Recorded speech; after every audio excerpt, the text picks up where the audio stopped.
if you've watched enough of these Texas OU games and matchups, and there are certain trends that seem to always, materialize, come to fruition in these matchups.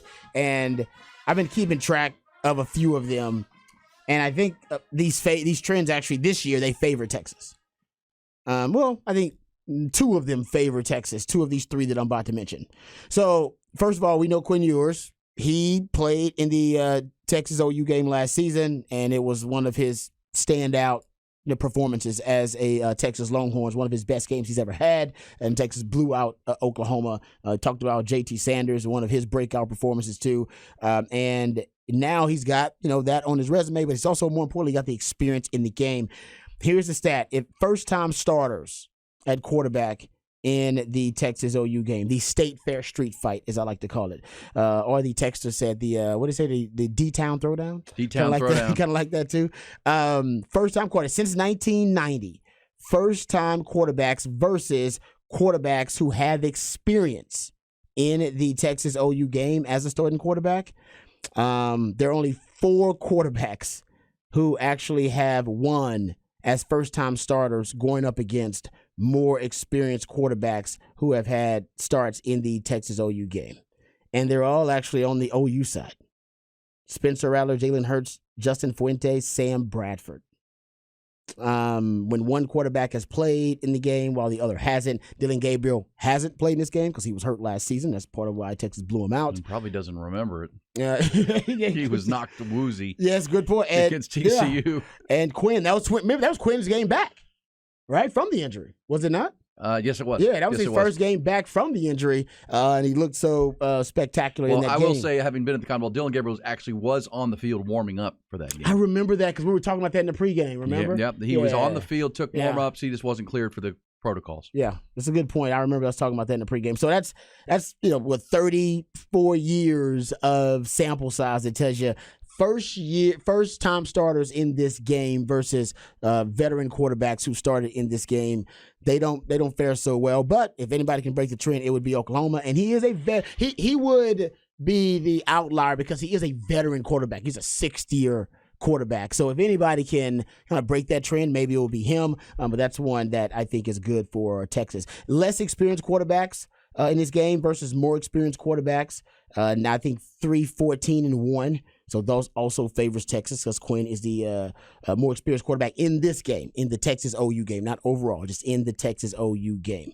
That's what we're talking about. When both quarterbacks have experience in the game, and when you look at a situation where neither quarterback has experience in the game, really tougher to predict the outcome. Okay. Let's get into the other stat here, or at least trend here that I think also favors Texas, the running game. Everybody knows about the rushing stat in this game. It is a line of scrimmage game, as my man Jeff Howe likes to call it. Since 1999, that's when Rod B first stepped on campus on the 40 acres. The team that wins the rushing battle in the Texas OU game is 21-2-1. 21-2-1.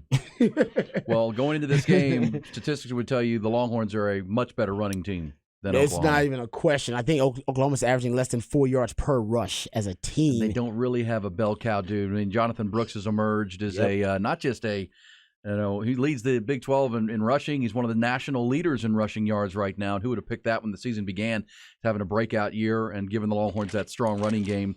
And you think they might use a lot of those six offensive line packages to just bully ball this team. I think they could. I mean, they used it more in that Kansas game than they've used it in any time that Sark's been on campus as the head coach / play caller. And they used it when JT Sanders went out of the game. I think that's what really initiated that move, is to supplement the loss of JT Sanders with that, what I call kind of the bully ball package. They call it their Big 12 package. So I wonder if that will be one of the adjustments, but we don't know how healthy JT Sanders is. I don't know if they do. I think he's day-to-day.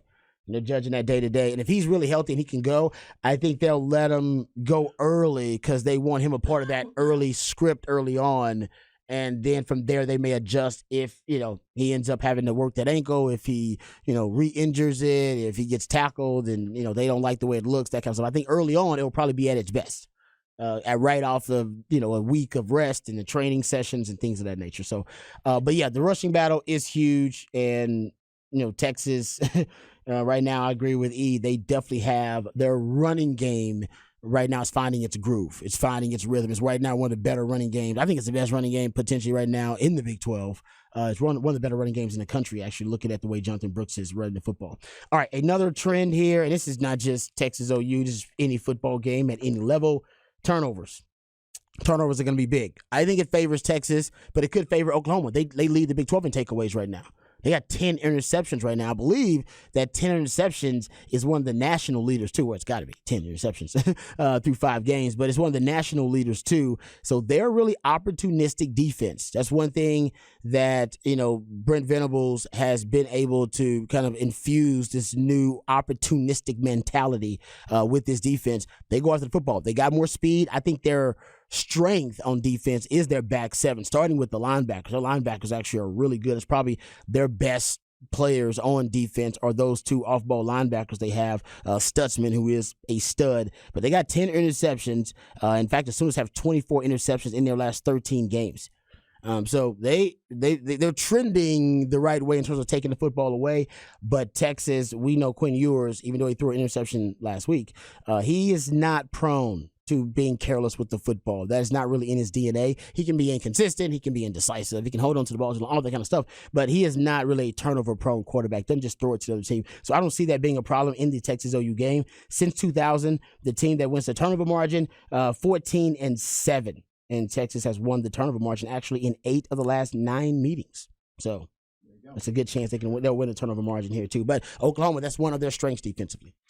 Good trends right there for Texas. Run the ball, quarterback with experience in this game, and don't turn the football over. All things the Longhorns have gotten their advantage. Now, again, the only one that is even is turnovers. Everything else is pretty significantly to Texas at this point as far as the running game, because that's what and physicality, right? This game hinges on physicality. Yes, I agree. Winning the line of scrimmage. I mean, go back to some of the tough losses for Texas, and back when Lincoln Riley was still the coach. I mean, they would just line up and be able to gouge you with the run game, and Kennedy Brooks and some of those huge rushing games go all the way back to the Bob Stoops, Mac Brown days with Quentin Griffin and some of those great running backs. I mean, that's where it's all about, and I think Texas has a real opportunity, and that's credit to the big humans up front that are improving.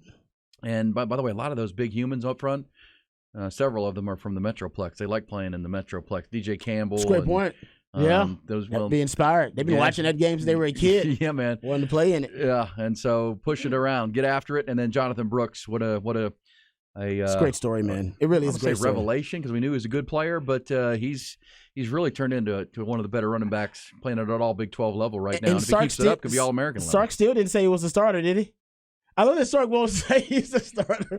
He just keeps that. I think he said something about how they're both great. We like our backfield. But he will not just say. And I think Jonathan Brooks is on a mission to make him say it. Say it, Sark. Say it. Say I'm the starter. He won't say it. He started C.J. Baxter's first 2 games. Honestly, Sark might have did Jonathan Brooks a favor. Because Jonathan Brooks was still fighting for that. You can tell he was playing for that spot. And he probably still is, because Sark's like, you know what, at this point, I'm not going to give it to him. He knows it's good motivation for Jay Brooks. He's going to play like this to get the spot. I'll never give it to him. I'll just make him have to, essentially maybe eat my words and eat that crow. But he won't say he's the starter yet, even though we all know he's the starter.